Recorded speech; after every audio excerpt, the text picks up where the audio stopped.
Hi everybody, this is the supplemental video for chapter number 5, Early Childhood. Normally I've been making one video for the book chapter to sort of help you read that and process that. I've looked over the chapter and it actually looks pretty straightforward, so make sure you do read the chapter. The chapter is important to look at. And so there's not going to be a video that's for the chapter because I think the chapter is pretty straightforward and I don't want to make videos reading the book for you, and you probably don't want to watch videos of me reading the book to you. So for this chapter, there is no video focused on the book. It's straightforward. So this is a supplemental video of things that are not covered necessarily in the book, or I'm covering a little bit more than the book covers, perhaps. So this is the supplemental video, and it's going to be maybe a little bit longer than other supplemental videos. There's about 25 slides, so it might be a bit longer than some of the previous ones. So let's go ahead and talk about this supplemental material. This is basically stuff you should know that's not necessarily covered fully in the book.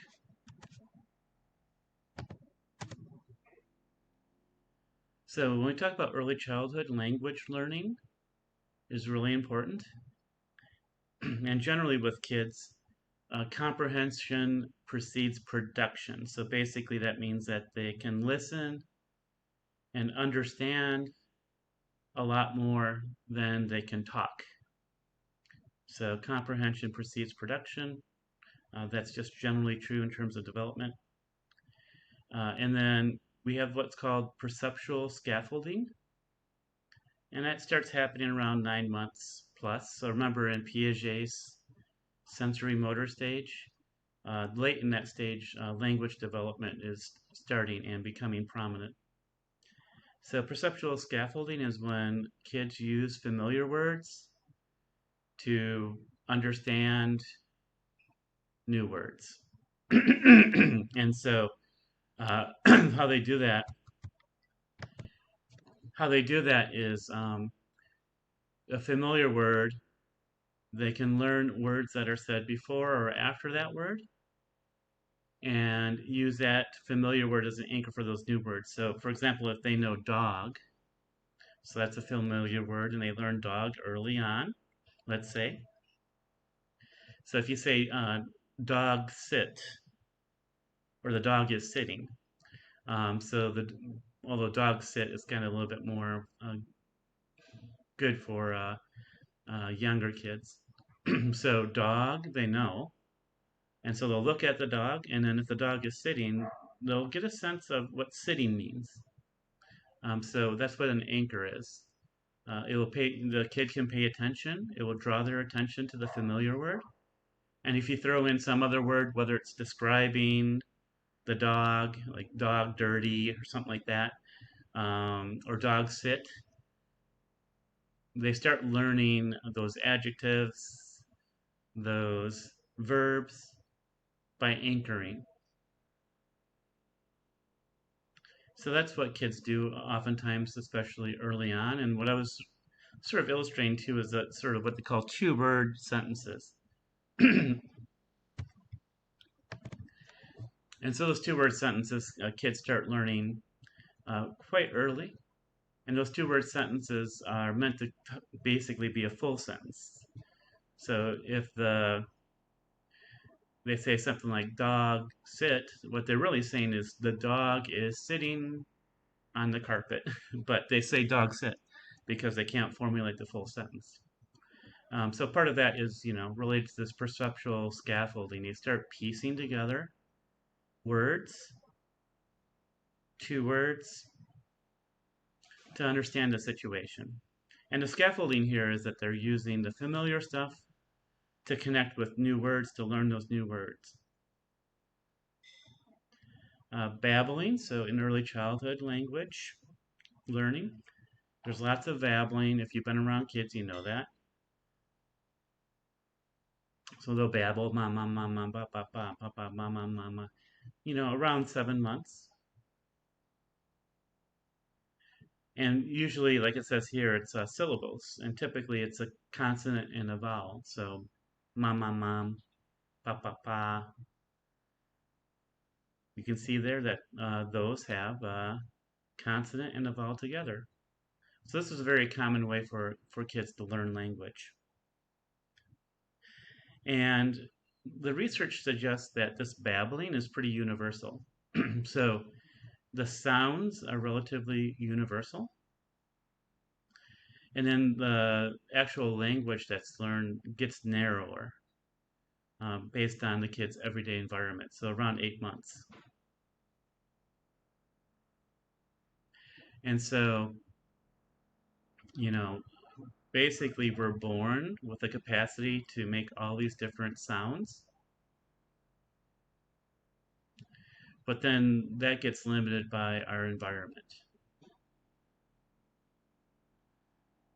And something that's interesting too is that research suggests that deaf kids babble with their hands. So babbling is not just universal in terms of cultures and across cultures, but we also see it's not limited to sounds. So these are representational things. So deaf kids babble with their hands. So that's pretty interesting. That this seems to be something that is preset, is hardwired in our brain.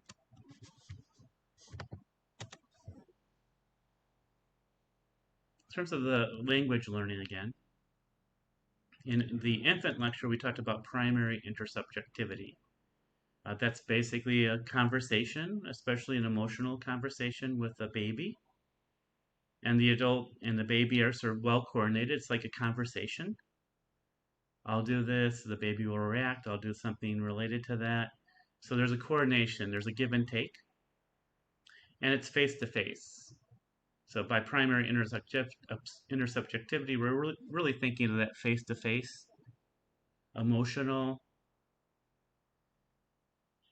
interaction that we have with babies. Secondary intersubjectivity is when the babies and the caregivers are talking about something, but it's focusing on something in the environment. So if you are starting to orientate towards the environment and maybe you're looking at a toy, talking about the toy with the baby, or books would be a good example of this also. So the joint attention means you're both looking at that book and you might be reading the book to the baby and the baby's looking at it. That's secondary intersubjectivity. And so this is really a big force in language learning because you and the baby are looking at the same thing, and the babies are learning language through this secondary intersubjectivity. Um, and if anybody has uh,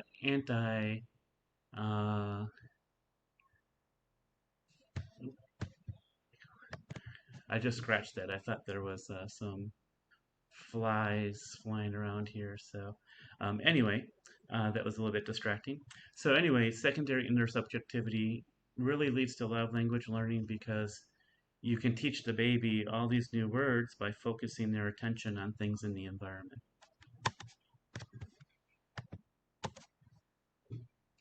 And here's just a quick little chart of sort of typical language learning. You don't necessarily have to memorize this or anything, but people like to see this sort of progression of things. I won't describe it, I'll just let the table talk about itself. What I'll say about this is these types of developmental milestones, we have to be very careful. I think sometimes parents look at these types of things and they start getting worried if their child isn't doing something by a certain age. What I'll say is that there's wide variation in when these milestones are achieved. This is just sort of an average. So when you look at things like this, it's good to sort of see it as a developmental sequence of something. But if you have kids and you're looking at charts like this, don't panic if your kid's not doing something at this age. There's a wide variation for the actual age that kids do. So when we look at language,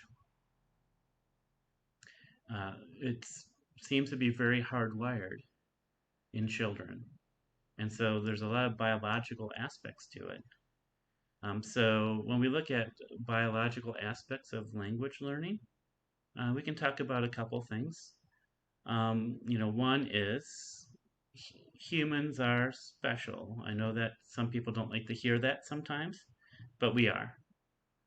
Yes, you can teach our close relatives like bonobos and chimpanzees and gorillas, things like that, primates, uh, to use like sign language and things like that. And so they can learn some stuff, uh, but of course they can't speak. So the spoken word is special for humans, but even if you think about sign language and the use of words, basically the smartest, absolutely smartest primates that are out there, they can get to about a 2-year-old kid. And there's also a difference. If you put a chimpanzee, a bonobo, or a gorilla around human beings, it won't learn language naturally. You have to train it. There's lots of explicit training. So explicit means you have to sit down and teach uh, the primate language, and it takes a long time. It takes a lot of effort. Takes a lot of rewards and things like that. And with all those years of effort and explicitly teaching kids, they are teaching the primates, they only get to about a 2-year-old kid. Humans, you don't have to explicitly teach kids language. I'd say that there's, in a lot of cultures that doesn't happen necessarily. Kids just pick up the language from listening to adults, with adults interacting with them, etc. And so there does seem to be something special about human language. We're built to learn it, and we're quite experts at language. In terms of research that we've done with our close relatives, again, nowhere close in terms of the amount of words, the sentence construction, and definitely in terms of representational things. So, primate language, at least the stuff that we can talk to them about, is largely about objects that are there. I don't think there's ever been a bonobo or a chimpanzee or a gorilla that has produced language that represents a philosophy of life. So, in terms of representational stuff, probably not. They might represent in terms of like, I want a banana or I want an orange, and they can sign that. So there is a little bit of that because the oranges and the bananas are not there, but they kind of know that's an object that's around. That's quite different from somebody being able to describe philosophy. Maybe the gorillas are wired for feelings, so they can understand basic feelings, probably those basic emotions that we talked about with infants. But do they know secondary emotions? Probably not. Secondary emotions are very complex and representational in many ways. So while they might understand basic emotions, fear, anger, sadness, happiness, the secondary emotions probably not. So anyway, I don't want to go so much on that, but I do think sometimes you hear things like about how great primates are in terms of language, but in reality, they compare to about a 2-year-old child, and a child has an advantage because you don't have to teach them. They pick it up naturally from the environment.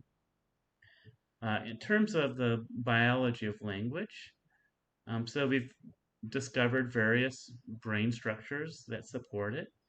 And two structures that you should know are Broca's area and Wernicke's area. These are very commonly discussed things in psychology. So Broca's area is about language production. So producing language, generating sentences, generating words. Wernicke's area is about reception. So somebody talks to you, you're listening. Wernicke's area is involved in terms of receiving that language. And that's where they are in the brain. And what I'll say is, how do we know this? So we might know this through brain scans. And so if people are listening to speech, that Wernicke's area better be lighting up and active. If somebody's talking, Broca's area is lit up and active. We also know this from people that have brain damage. So people that get brain damage in Broca's area, remember that's about production, have difficulty producing speech. People that have damage to Wernicke's area have difficulty understanding what they hear and also what they read. That would be reception also. So we know this from a ton of different studies. So we have some relatively specialized areas of our brain that help us with speech production and speech reception. And when we think about kids learning language again, there's various explanations, there's various perspectives. The book talks a little bit about this one. So the biological explanation is LAD, so language acquisition device, LAD, that's Chomsky. And so Chomsky said basically we're born hardwired to learn language. And for Chomsky, this is universal. So there's universal things that are pre-wired in humans' brains to learn language. And we learn language even with relatively limited input. We don't have to be taught the language. Just being in a social environment, hearing language, we'll learn it. So that's part of the biological explanation, is that we're hardwired to learn these things, and this is a universal thing in human beings. There's also social and cultural explanations. And so, these obviously go hand in hand. So really where we're at is probably these things work together. So we're hardwired to learn, and we know that late infancy, early childhood is a very sensitive period for language learning. Kids pick up language really well during that time period.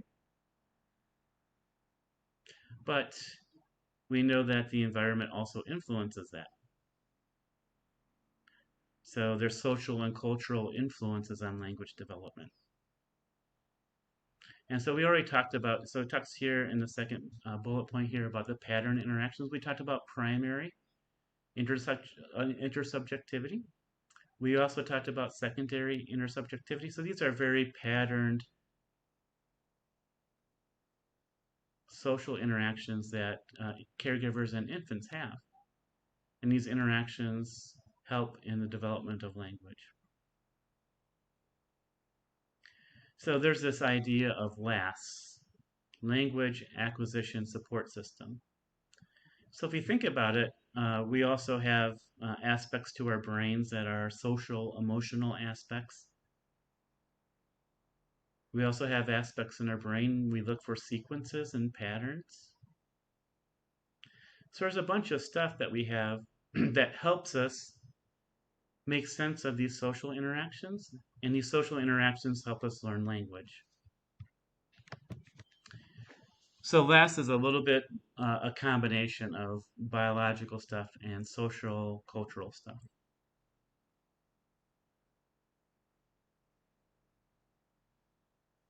And a lot of the research has been on mother-child joint attention. So that's secondary intersubjectivity that we talked about before. But this can be expanded to just the social environment in general, supporting and helping develop language, which we know that happens.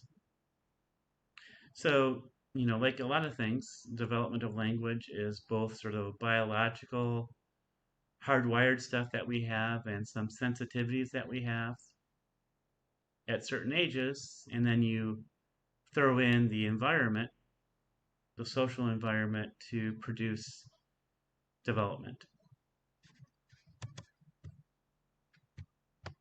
So that's just something that wasn't discussed a lot in the textbook, so I wanted to highlight that. So sort of sticking with physical development. So we also have brain development going on in early childhood, obviously, but it's slower than infancy. So in infancy, we have that exuberant synaptogenesis. There's just like so much stuff that's happening to make those interconnections. And infancy sort of represents a lot of um, those universal things that we're sensitive to learn. I would include things like attachment. So we talked about attachment, and attachment is one of those things that we're hardwired to learn in infancy, where we make a lot of connections if we have the sort of a stimulating environment. If you don't have a stimulating environment, there could be quite a bit of pruning going on. But in early childhood, it's a bit slower, not as exuberant as in infancy. The frontal cortex is becoming myelinated. So the frontal cortex is about higher order thinking and planning. Remember, in terms of some models of development, early childhood is a time of impulse control. Sort of the tension between showing initiative, but also being able to control your impulses. So your frontal cortex is a lot about controlling those impulses, and you can see that in early childhood. Infants have a lot of trouble with that, but in early childhood, you can see kids start doing it. It might be a little bit difficult, so you might have a bag of M&Ms, and you might put it in front of a kid or a kid in early childhood, and you say, don't eat this now. I'm going to give it to you later. And you'll see them, they'll look at the candies maybe, and they'll kind of shift in their seat, and they might, walk to the other side of the room, but they're still kind of looking at the M&Ms. So it's not like they're able to fully get it out of their brain. They want to eat those M&Ms, but their prefrontal cortex is kicking in, and they know that they were just told not to. So you can see that you can almost see it in their face. They're trying to control that impulse. They're tempted. They're looking at it, but they're controlling their impulse. So that's the frontal cortex. Also, planning. So when we think about kids in early childhood, we start seeing them be more planful in their play, more organized and systematic in their play. That's part of the frontal cortex developing. Also, in terms of the brain, there's increased links and branching of neurons, so there's more interconnections being developed.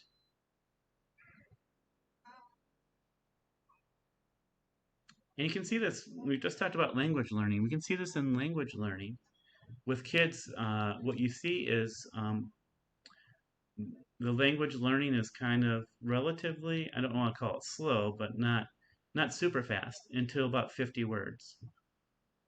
So if you look at kids' language learning, when they go from 1 to 50 words, it's kind of a step-by-step thing. It goes over slowly. Once they hit 50 words, bam, they learn 500 words usually pretty fast. The slope of learning is really, really kicked up, almost vertical in some ways. Part of that is because of these interconnections. So we talked about anchoring, kids learn new words through the anchoring. When they do that anchoring, they're doing connections between their neurons. Cognitively, kids are learning a lot of things, so those interconnections are connecting pieces together. So if you've ever been around kids in their early childhood, cognitively as they're developing, you can see they're trying to connect things. So they're conceptually connecting things, but they're also connecting things in their neurons, between their neurons. And then the other side of the picture is that if they don't have that environmental stimulus, there's quite a bit of synaptic pruning at this time. So if the environment is not providing certain experiences, those connections between neurons are being severed and destroyed. And this is actually true throughout at least adolescence. Uh, Different parts of your brain develop at different paces. And so when we look at kids, they have an unevenness in their thinking, for example. They might be really smart on something, but really make horrible mistakes on other things. That's because different parts of their brain are developing at different paces. And even sort of social, emotional stuff, obviously, too. So they might be able to grasp some things really fast and really easy. Other things it's difficult for them to understand. And part of that is because the structures in the brain that support that development aren't developed yet. So some parts develop really fast, really early. Other parts take longer to develop. That's why kids can be kind of a mixture of like super smart and super stupid. I shouldn't say super stupid, but not understanding something.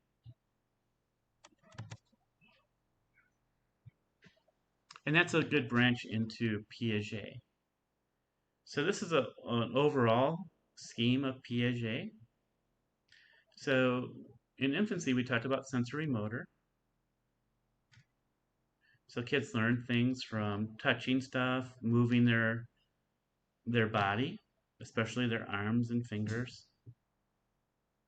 And then towards the end of sensory motor, kids are developing representational thought because they're developing language. Language, words represent things. In sensory motor, we start seeing at the end of that stage, kids are starting to develop some ideas of cause and effect and other sort of like those little scientific things that Piaget serves as his model. In early childhood, we're in what's called pre-operational. What does operational mean? Operational means operating like a scientist, essentially. If you manipulate stuff, it will happen. It will cause things to happen in a systematic way. I can think about if then. Those are operations. So pre-operational is before kids can do this. So in pre-operational stage for Piaget, kids are remember language development is really exploding. So use of symbols, representational thoughts. Kids start using gestures, for example. If you've been around kids that are around 2 and they're starting to learn gestures like waving, hello, goodbye, other things that they can do with gestures, they get really addicted to it. They just love it. It's like a new thing for them to understand.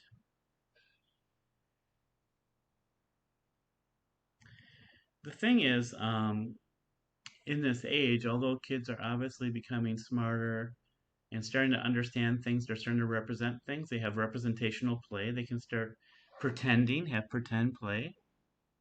They make a lot of errors. So while you can see that they're getting a lot smarter, they're learning a lot of stuff, they're not necessarily very logical. They can make a lot of errors.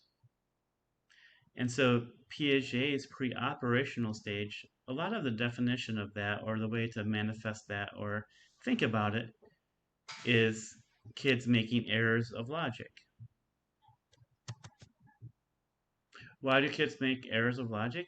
It's because they take surface appearances and they concentrate on one aspect of that appearance and that fools them. It's called centration. So if you focus on just one feature of the environment or the object, that can limit your logic. You can get fooled easily. So there's a video that's embedded in the chapter. Please watch that. It illustrates a number of sort of centration problems with kids. One thing you can think about this is if you ever had a younger sibling, or maybe you were the younger sibling, you could manipulate things to fool the kid, right? So let's say that somehow a situation where you might need to share some chocolate. And one way to fool a pre-operational kid is you could have one like bar of chocolate, probably not too big, but a bar of chocolate, and it's just one piece because right, it's just one bar. And you're supposed to share the chocolate with your siblings. So what you could do is you could break off some pieces of that chocolate, smaller pieces, and have it be like three. Can't be too small, but medium-sized pieces, let's say. But the three pieces don't add up to the bar. For pre-operational kids, for the most part, if you say, do you want this chocolate, like the three pieces, or do you want the one piece? They'll go through the three pieces. They think it's more. In the video, I think you'll see the kids looking at coins. And if you take the same number of coins, but you spread it out longer, the pre-operational kid will think the coins that are spread out are more because they're concentrating on the spread rather than how many there are. That's centration. So according to Piaget, kids make a lot of errors because they have this centration. As kids develop, as kids go to the next stage, concrete operations, they're able to decentrate. So for Piaget, if a kid's able to look at multiple things about a situation, about an object, and think about multiple things at once, that means they're moving up. They're moving up the ladder. They have a new way of understanding the world. So centration leads to a lot of logical errors in Piaget's model in terms of kids at this age. Egocentrism is one of those aspects of centration. So egocentrism is the pre-operational kid can only focus on their own point of view. They're egocentric. They don't see your perspective. The book and a video I have posted on Canvas talk about this in terms of theory of mind. So theory of mind is simply the achievement of kids in early childhood, maybe late early childhood, to understand that you have a different mind than them. You have different thoughts. You have different perspectives. You see things differently than them. People have different ideas, different perspectives. That's theory of mind. So a kid who is egocentric early in the pre-operational stage, they don't understand that. They don't understand that you think differently than them or that you can see things differently from them. If you've been around kids that are in early childhood, that can be very frustrating for the kid, right? The kid might say something or might trying to be gesture about something and you don't understand what they're saying, they can get really frustrated. It's like, why don't you understand it? Everybody should think like me. They don't say that, but that's what egocentrism is. And I posted a video on Canvas that has what's called the three mountain task. That's a classic Piagetian task to test egocentrism. The video will explain it. We'll talk about it more, so I won't talk about it a lot. Remember that one of the criticisms of Piaget's theory or work is that his task had a lot of different demands, like language demands and other things that made young kids look like they can't do stuff. So you watched a video in infancy from René Baerjean, who argued that kids understand things more than Piaget did if you simplify the task. And if you remove the language and just looked at the kids staring, the eye gaze, rather than asking them to explain something. Same thing with this. So with egocentrism, some people claim that Piaget thought pre-operational kids were very egocentric because his tasks were too demanding. And some of them say that a pure measure of egocentrism shows that kids are not as egocentric as Piaget said. So I'm not going to get into that too much. Just realize that there are people that take exception to Piaget's model. So again, there is a video. Please watch the video on egocentrism. It's probably like 6 minutes long or something like that. On Canvas, it will have a nice explanation of it. So these logical errors, these errors in thinking that pre-operational kids have. Remember, kids are centrating on some aspect. They also show a confusion between appearance and reality. So confusion of appearance and reality, and I'm treating you to some examples of this. So these are kids that are in early childhood, except maybe this kid over here. But definitely the kid on the right of this kind of weird looking bunny costume is early child. This is definitely an early childhood kid. So that's why some kids freak out with costumes like Easter bunny costumes. They confuse appearance and reality. They've done, more ethical and more detailed tests on this. And so sometimes with young kids, they'll do different things. There's an interesting experiment. I think what the experimenter did is they had a small dog, and then they had the dog wear a costume. I can't remember what the costume was. I don't know if it was like a cat costume or some other costume of another animal. So basically, you have this dog who's, I guess, well trained, wearing a costume of another animal. And then if you can actually do it in front of kids who are pre-operational. You can put the dog in the costume. Actually, you can start with, what is this? And we'll say a dog. And then you put the dog in the costume in front of them. And it looks like a different animal. And if you ask the pre-operational kid, they'll say it's whatever the costume is. They also do things, sort of logic test, if you will. They'll say things like, this sounds a bit gross, but okay, I have a dog. I'm going to take out all the dog's guts, the dog's brain, and I'm going to put a cat's guts, cat's brain in the dog's skin.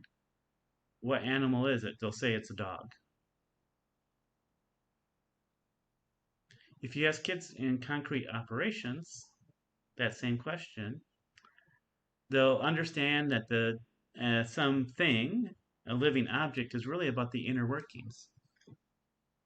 So even though it might have a dog skin, if its cat insides, if it's a cat's brains, cat's guts, cat's bones, it's a cat. So what makes the thing is those inside stuff, the essence of the object, not the appearance of it. So that's centration. So centration, pre-operational kids are looking at the appearance of something, and even though inside it could be something else, they don't understand that. They only see the appearance. They only see the freaky Easter bunny costume. They don't realize, even though I guess this is probably the dad's. I'm assuming this is their dad because it looks like it's like a from the 60s or something like that. Maybe the dad came back home from work, has the work clothes on, and then this funky rabbit hands and face. They don't realize it's their dad because they're focusing on the appearance. Centration, logical errors. One, I think it's the final thing I want to talk about with Piaget is what we call uneven levels of performance. And so Piaget is a stage theorist. So you have sensory motor stage. We talked about pre-operational stage right now. So for Piaget, it's a stage theory. So each of those stages, the kid should think differently. Their quality of thinking is different at those stages. And the problem with stage theories is if the stage theory is right, the kid's thinking about everything should be that way. So if Piaget is right and kids have a certain logic or lack of logic in pre-operational stage, they should think the same way about dinosaurs, cars, bunnies, dogs, whatever you're thinking about, it should be the same way of thinking. It should spread out, it should be pervasive, regardless of the content of the thought. So one of the problems with stage series is that we know that kids aren't like this. So kids can think differently about different things. So if you've been around kids, you probably know this. They could be experts on dinosaurs, for example. They could know everything about dinosaurs. But then when you have them think about something else, let's say it's basic math or reading, they might not know anything. Their thinking might be totally different and lower. They don't understand things. So we know that kids have what's called uneven levels of performance. They can be really smart about some things and really not so smart about other things. And a lot of that has to do with their experience. So if you've been around kids that know everything about dinosaurs, it's because they probably read a lot about dinosaurs. They watch shows about dinosaurs, are obsessed with dinosaurs, but they don't pay attention to other things. Those things that they don't pay attention to, don't have experience with, they don't think as complexly as the stuff they have experience with. So for Piaget, his way around this is this concept of décalage. So for Piaget, he says, well, in general, people think this way, think the way of the stage that they're in, like pre-operational. But maybe there's kids that think in concrete operations about dinosaurs. He called that décalage. So he tried to have it both ways. He had both the stage theory that kids at different ages think qualitatively differently about things. But he also said, well, individual kids could show differences in their thinking about different uh, content, different material because of décalage. So I don't want to get into it too much because it's a very long-winded and nuanced argument, and it's not important for you to know the full argument, but I do want you to know the concept of décalage for Piaget to say there's exceptions to the qualitative differences of the stages and that individual kids can have some things that they're well beyond that stage in terms of their thinking. Your book doesn't talk a lot about other models. So another model of development, cognitive development, thinking, is information processing. Information processing model of cognitive development is not a stage theory. It's a continuous theory. It's a quantitative theory. Mainly, you learn more things, you become smarter about those things. So more kids' development is not because they think differently, it's because they have experiences and they learn more stuff. As they learn more stuff, they think differently about that stuff. Information processing models use uh, computers, old digital computers, as a model. So in this model, we have environmental input, so kids are learning things from the environment. And that's a big part of the quantitative change, right? Is kids just have more experiences, and so that's how they develop.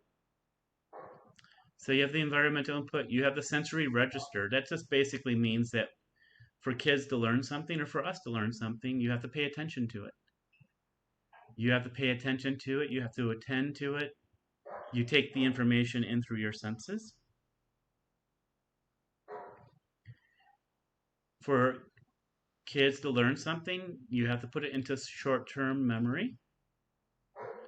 So I have to be consciously aware of that thing. I have to think about it consciously in the moment in short-term memory. Short-term memory is because it's just about what you're thinking about right now.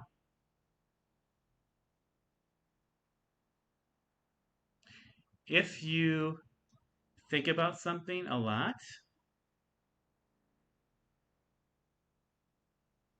And it's this control processes. So it says rehearsal. Rehearsal just means if you talk about it a lot. So for example, if you go to a kid and you say dog, and they say dog, you say dog, dog, dog, dog.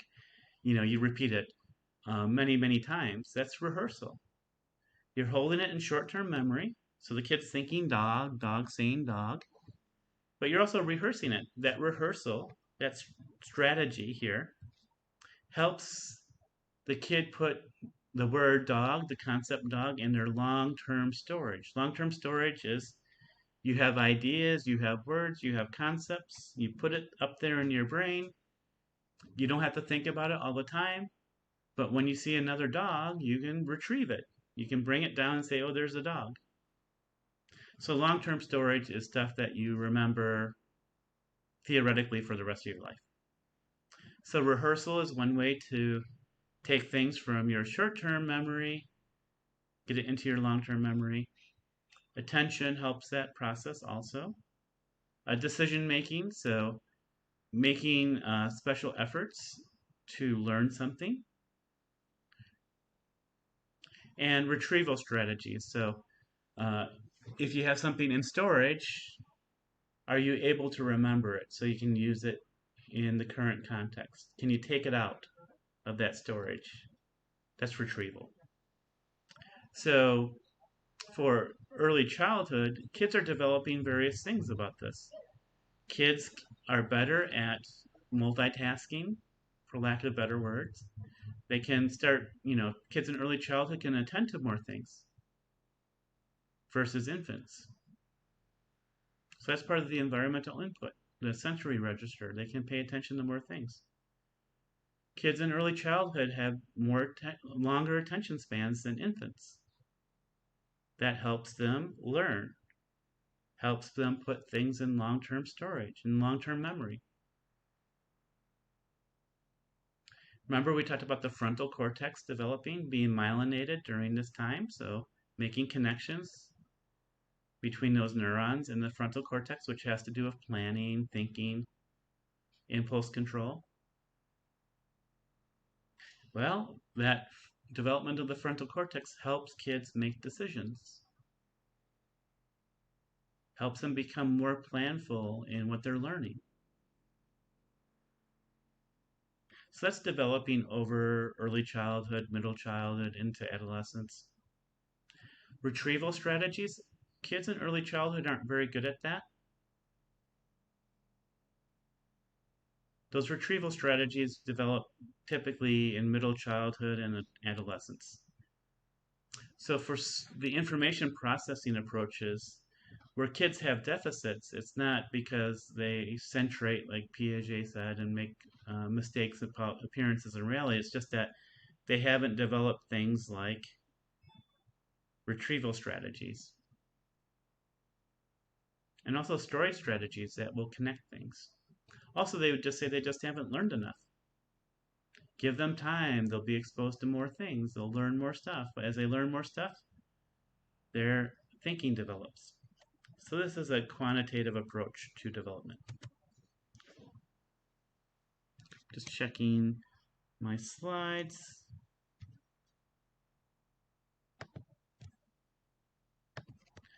And so again, for the information processing approach it would be limits in how much they've been exposed to, so their knowledge, that's just things that they've been exposed to and been able to learn.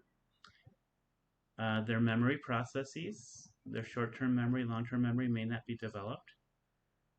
They have more attention than infants, but certainly not as much attention control as kids in middle childhood.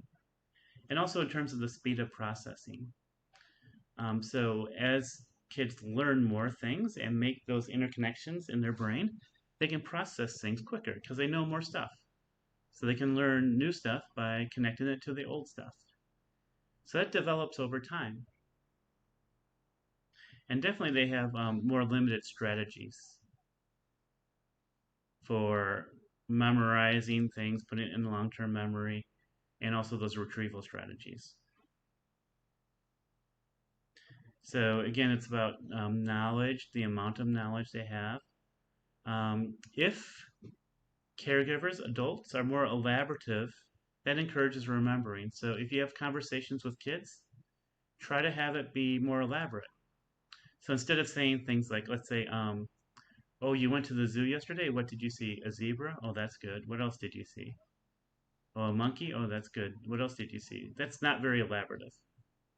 So, oh, you went to the zoo yesterday. What did you see? Oh, I saw a zebra. Well, what was the zebra doing? Oh, the zebras were doing this. Why do you think they were doing that? That's just a quick example of elaborating. So ask them follow-up questions. So the more elaborative caregivers are, or adults are in the kid's life, their language develops, their cognitive aspects develop. And, we talked about, the brain matures. So in early childhood, the brain is still maturing, so that limits what they can learn. And again, the strategy is a big thing. So when we look at kids in early childhood, they can kind of learn a lot of stuff, right? But they don't have a lot of strategies for the learning. It's just kind of raw power, if you will, them learning stuff. But they don't have a lot of strategies to memorize things, to learn things. Those strategies tend to develop late in middle childhood and especially in adolescence. So for information processing, this is why kids in pre-operational stages may make errors. It's not because of the way of their thinking, it's because of these quantitative system aspects, if you will. I don't know if you can see this pause thing. Oh, there we go. I was going to say I didn't know how to get it off. Now it's off. Let's talk a little bit about social emotional development also. So the development of aggression. So a big thing in early childhood is kids should be learning how to regulate their emotions, especially things like anger, control their anger. I think we can all sort of agree that, we want to see that development in early childhood from kids being really frustrated and directly expressing their anger, like pushing other kids, hitting other kids, taking toys from other kids, to being able to be more socially responsible, if you will, to control those things. And, it's fine to want a toy, but, get a toy by playing and sharing with a kid rather than grabbing it or pushing the other kid down. And we see various forms of aggression in early childhood, just like we do with adults: physical, verbal. Relational is just, in terms of relationships. I don't want to get into that too much here. I don't think it's necessary to go into that definition in depth to understand these things. So, what causes aggression? So, there can be biological contributions. So, um, Darwin, evolutionary theorists, might say that the aggressive one gets more resources, and so therefore these evolutionary pressures reinforce being aggressive.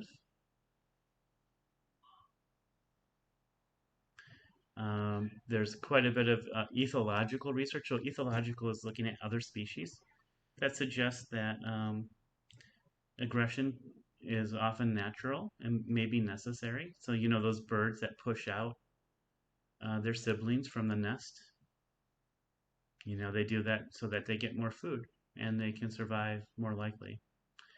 So, there's some people that argue that biologically we're just aggressive naturally. Uh, One thing we do see in humans, so you might debate the first two, right? Some of you probably might think that that might not be true, and it's hard to say. It's hard to say for humans whether it is supernatural, and whether maybe in the past it has evolutionary advantages, but maybe it doesn't have evolutionary advantages now. If you're aggressive, maybe people will retaliate or withhold resources from you. So aggression may not be evolutionary good strategy for modern society for humans. But one thing we can say though is that we do have dominance hierarchies. So dominance hierarchies in animals, for example, help keep the peace. I'm thinking of cats. So when I was in grad school, I initially lived in a house of this old guy and his adult daughter, and they had I think four cats or something like that. So they would go and feed the cats all at once, and there was a pecking order. So there was actually uh, a cat that was a stray cat, kind of spends half the time outside and half the time inside, and it's a very sort of street smart cat and kind of a tough cat. That cat ate first. So the other cats would sit back, watch this cat eat first. And the other cats didn't touch the food until that cat was finished. When that cat was finished, number two stepped up. Number two would step up and eat. I think there was, basically three cats now that I remember. So as number two was eating, number three just sat there and watched. It was only until two was finished that number three could go and eat.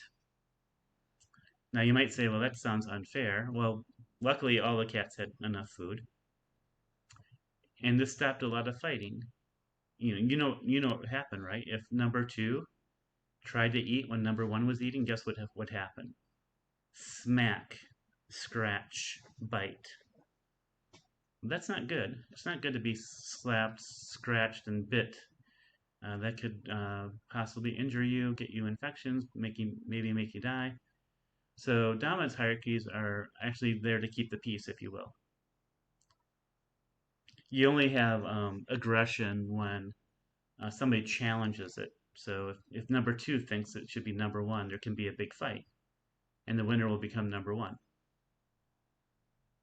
But typically, on the average day, there's not all these fights because people know their pecking order. Animals do, and people do. So dominance hierarchies, we see this in children. We see this in middle childhood. We see it in adolescence. There's a hierarchy, and that hierarchy says where you stand, and people act accordingly to that hierarchy. It saves fights. It allocates resources. It could be unfair allocation, but it allocates resources. So there's a lot of argument that these dominance hierarchies that we see in children and adolescents is something that's built into us, into our systems, sort of an evolutionary connected with other species that we see, especially we see this in mammals for sure. We see this in birds that live together, like chickens, because I was using that word pecking order, right? So if you've been around chickens, the dominant chicken pecks other chickens more. That's their showing that the other chickens their place. And so we see this in various species, and so we see this in humans also, and that could be a biological factor. And also, again, it plays a role in controlling aggression because if you're dominant, the ones that are under you shouldn't be challenging you. So you shouldn't have to be beating up people all the time to be dominant. You're up there already. The people that are lower on the ladder will give in to you, and it will avoid fights. Of course, there's social and cultural contributions too. So kids learn how to be aggressive. So this could be from early childhood or infancy, from their parents. And we talked already about dismissing, avoidant. Kids can be aggressive. So that's part of that social interactions, the attachment. If their parents fight a lot, let's say there's aggression in the household, kids will learn that through modeling, social learning. So if the parents are fighting, being aggressive towards each other, or maybe siblings, so the siblings are fighting each other, there's lots of sibling rivalry, the kid learns that. So the social environment teaches the kid that way. So there's that social learning, that imitation. Also, there could be a reward. So, kids sometimes are rewarded for their aggression. The reward could be simply they get the stuff that they want. So let's say that there's a toy that you want. You slug your friend or push your friend down, you take the toy. That could be reinforcing. The worst case scenario is if adults also reward it. If adult witnesses something like that and says, "Oh, you deserve it," or something like that, somehow sanctions that behavior and says it's okay. That's also a very strong reward. And typically, you may have experienced this. You might know some families where things are very calm, and you might know families where it's just like they're super aggressive. Like all these kids are, all the siblings are just punching each other, pushing each other down, yelling at each other. Typically, in an environment like that, the parents or caregivers are like, "Oh, who cares? Let them work it out." Sometimes I've heard that. I've heard some parents say, just let them work it out on their own, between themselves. Let them work it out. Well, guess what? It's going to happen. That's going to engender a lot of aggressiveness, especially if they're in early childhood and they don't have the language skills. They don't have the control of their emotions yet. You can have mayhem. So there's lots of social factors that lead to aggression too. So it could be that it's allowed. It might be adaptive. So here it says adaptive. So maybe if you're the younger sibling and the older siblings have learned to be aggressive, you might have to learn to stand on your own. Otherwise you're going to get pushed around. So it's an adaptation. Some peer groups might be more aggressive, and you have to be aggressive back to adapt, or cultures. But in terms of families and peer groups, this could lead to very inflexible behavior. So yeah, maybe in that context you have to be aggressive, but then you go out into the larger world, you act that way. It might not have good consequences. It may not be adaptive. It's adaptive for that small, singular environment, but it's not generally adaptive for development. And there's also obviously emotional and cognitive contributions to aggression. So um, frustration. So, we talked about emotion regulation. So a big thing that kids should be learning in early childhood is emotion regulation. So some kids don't learn that. They don't know how to control their emotions. We also talked about in terms of attachment that maybe some kids don't understand their emotions well. And the research is pretty strong on this. Kids who are not capable of controlling their emotions, they can't control their impulsivity, they don't understand their emotions, they tend to be a lot more aggressive than kids that can do those things. That relates to the cognitive stuff there. So the ability to regulate, to understand your emotions.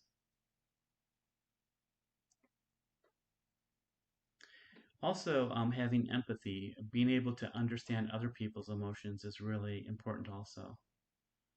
So being aware and empathetic and understanding others' emotions is a big key also. And then there's this thing called behavioral repertoire. So the research is pretty strong on this. Sort of a mixture of risk factors. So if you can't deal with your emotions, you don't understand your emotions well, you can't regulate your emotions, you're impulsive, you don't have empathy.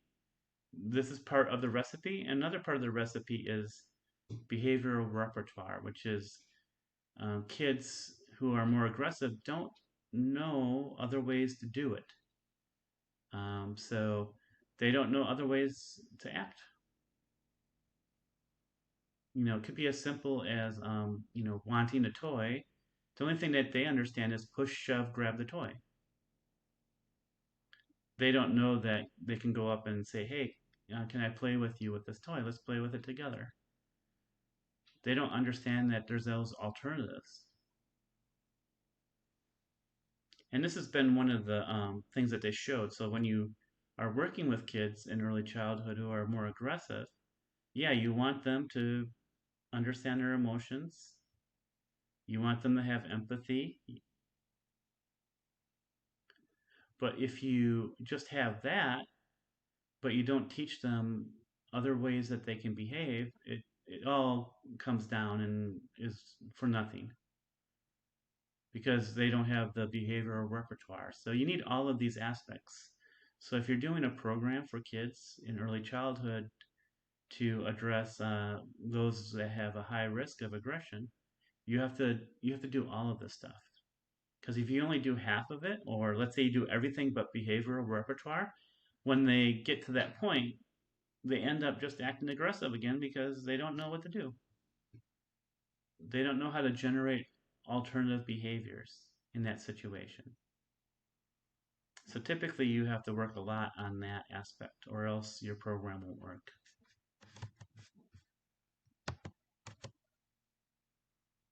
And then this kind of leads to this discussion of positive punishment. So we talked about the social environment that might be more aggressive, that might reinforce aggression. And this relates to positive punishment. So positive punishment is basically spanking or hitting a kid. It's not limited to that. I guess positive punishment could also be things like yelling at a kid, etc. But typically in child development, we focus in on the physical stuff, the spanking, the hitting of kids. So let's deal with that scientifically. I will just sort of tell you also that ethically, I'm very much against that. I do not like situations where people who are bigger and more powerful exert physical force on those who are smaller and less powerful. Ethically, that makes me sick. But I could throw out ethics and still just scientifically uh, essentially say that spanking and hitting kids is not an effective developmental tool. Why? Because in situations where kids are being hit or spanked, there's lots of emotions. What I'll say is, 95 or more percent of the times that you see a parent hitting a kid, the parent's also out of control. The parent is angry. The parent is angry, and then they hit the kid. The kid gets, a lot of emotions. Some of it is fear, some of it is sadness, some of it's probably very confusing. Why is somebody who says they love me hitting me? It's hard to learn. It's hard to learn things when there's this emotional arousal, especially when there's such a big mixture of emotions. And it tends to happen fast. And so when you think of situations where kids are hit or spanked, it like comes out of the blue. The parent loses it and they start hitting the kid or spanking the kid. Boy, how are you going to learn? There's not even any explanation. It just comes out of the blue. So it's hard to teach emotion regulation. So it's hard to teach self-control under those conditions. It's hard to learn.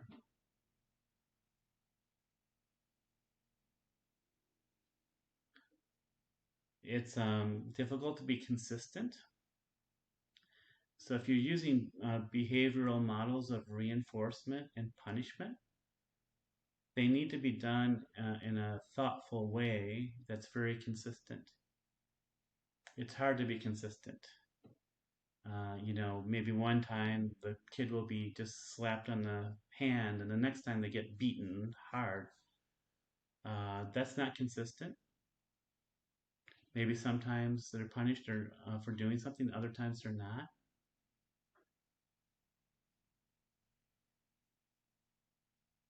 So it's really difficult to gauge the severity of the punishment also. Hard to be consistent, to do it with every behavior.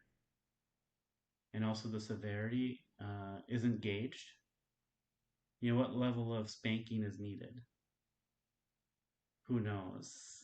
I know in the sense that it's not. It's hard for people to learn. Usually there's an overkill. Because again, usually it's the parents are angry and they're losing it, and they usually overkill the severity of punishment.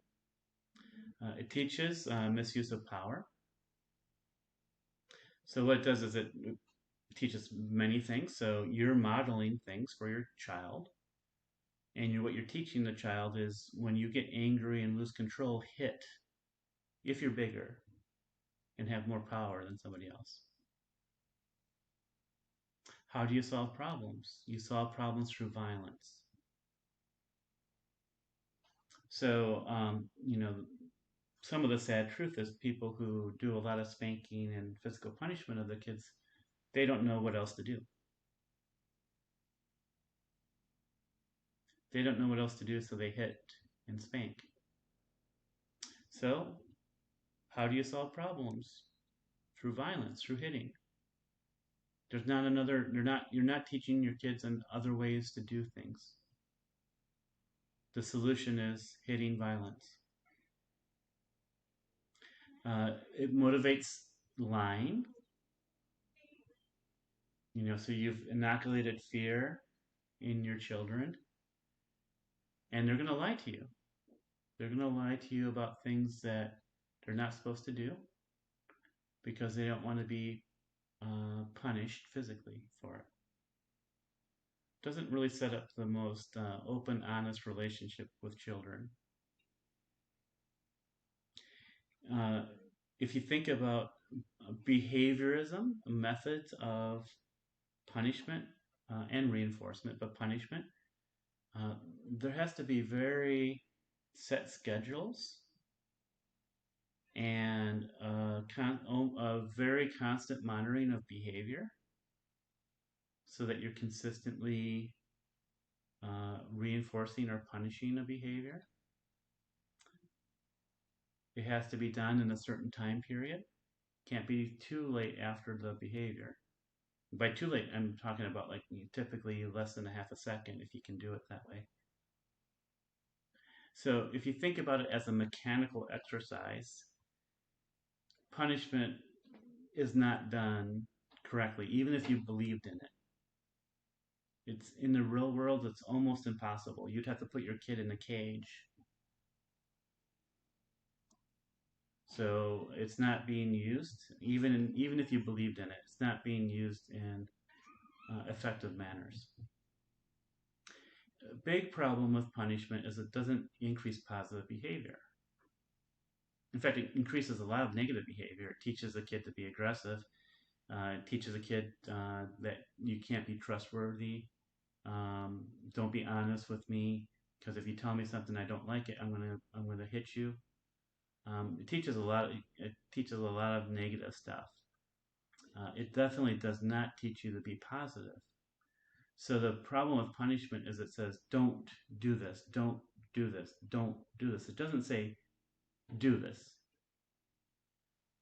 And I taught a TA for a professor once, and I thought he had a good illustration of this. He claimed he used to do this with his classes. Oh my God, where did this leave off? Is it working? Sorry about that. I want to check this is still recording. It is. Okay, sorry about that. I was freaking out because my timer doesn't show the seconds. And I was thinking I have to go re-record everything. So I don't need to. This professor, he claimed he used to do this. He told this story. He stopped doing it, and I'll say why in a second. So he used to illustrate with his students the difference between reinforcement, rewards, and punishment.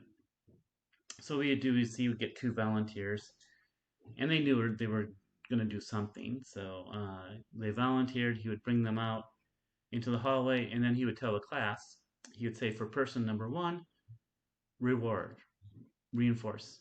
The task was he would hide a piece of chalk in the classroom, and then through the rewards or punishment, the person had to find the chalk. That was the goal. Pretty simple behavior. So for person A, clap louder as they get closer to the chalk. So it's reinforcement, right? The closer you get to that behavior, reinforce it. He said for person B, punish them. So boo them. So if they're not near the chalk, and by near it was not within like 2 feet. If they're not within 2 feet of the chalk, boo them. Just boo. And then when they get about 2 feet, boo a little bit lower. And then when they find the chalk, stop booing. And so what happens is, uh, the first person comes in and people are cheering as they get closer to the chalk. That person finds the chalk really fast. They find the chalk really fast, and they feel pretty good about themselves. It's a good experience. People were cheering me on. I found it fast. Yay. Power of reinforcement, power of rewards, power of telling somebody what to do. Get closer to that. The punishment person would come in. Boo, boo. They're just getting booed. The typical person in this situation kind of spins around. They don't know what to think. They become really emotional because they're getting booed by all their classmates. They don't know where to go. They don't know. They know they're supposed to find the chalk. They know the task. They just don't know where to go. They're spinning around. They're randomly doing something, and it takes a long time for them to find a chalk because they're not being told what to do. They're being told bad, bad, bad. You're not finding the chalk. So it's hard to learn. Also, they don't feel good about that experience. They were just booed. And they know it's random. They know it's nothing personal. And these are adults, in class and volunteers.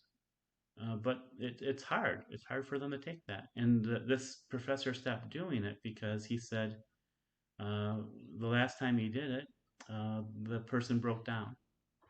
After class, the person came up to them and they just broke down crying, and he had to take them, actually, I think, to a counselor because they were so distraught. So just think about children who aren't volunteering for an experiment, who are too young to understand things, who have this happen to them all the time, every single day.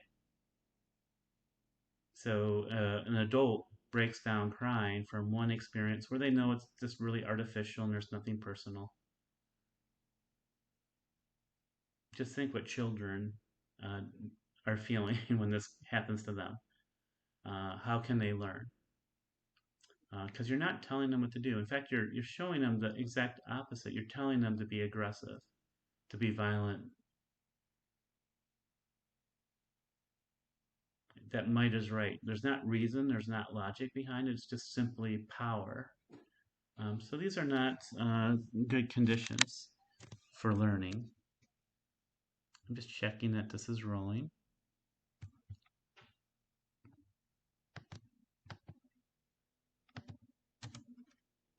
And I think this is the last slide. And so sort of wrapping up kind of this last part we've been talking about, another perspective on this topic of violence and aggression is there's an increasing interest in what's called callous unemotional traits. So these are people that in early childhood show a lack of empathy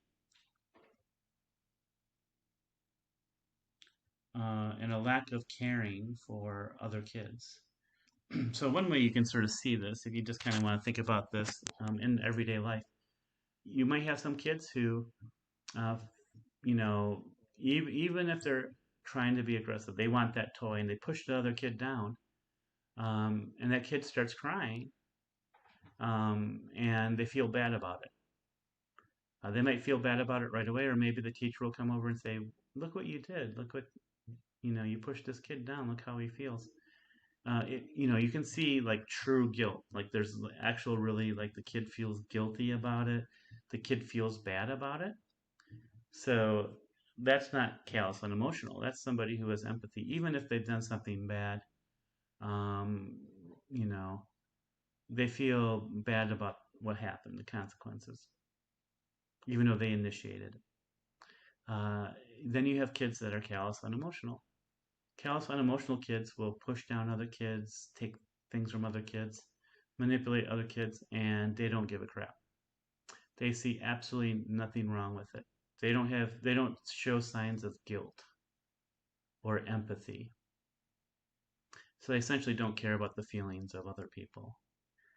So there's been a growing literature, research literature, that says that you can see this early in childhood, and that kids early in childhood that show this callous, unemotional traits, they're at high risk for uh, being narcissistic, being kind of antisocial, uh, being more hardcore, violent, and aggressive and manipulative, sort of antisocial personalities, if you will, psychopaths.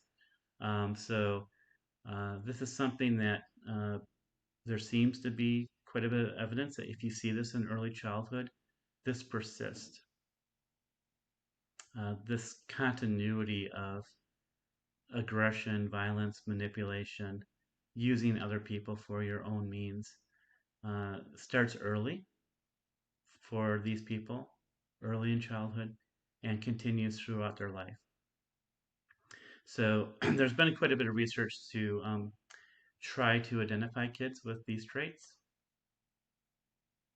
And there's a lot of research now on how to intervene.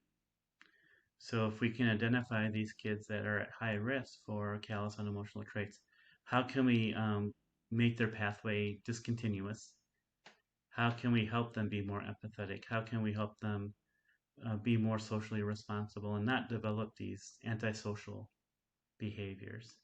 And I'm not super familiar with that research, but what I'll say is a lot more needs to be done. Some of the early research suggests that you can have some short-term gains. So you do a program with these kids, and they might be good for a month or two or three afterwards. But when they follow up those kids 6 months later, 12 months later, it's not unusual for them to go back and be back in that old behavior. Some of it, is as much as you might have a school-based program to try to change this, you aren't changing the parenting environment. You're not changing the home environment. So if you do all this stuff, but you're not addressing the home environment, then you might lose everything you gain because that home environment will become very influential and they'll go back to the old behaviors. So anyway, this is a relatively long supplemental lecture, but these are things that the book doesn't address as specifically that I want you to know and to be aware of. So I will talk to you next week and have a good week.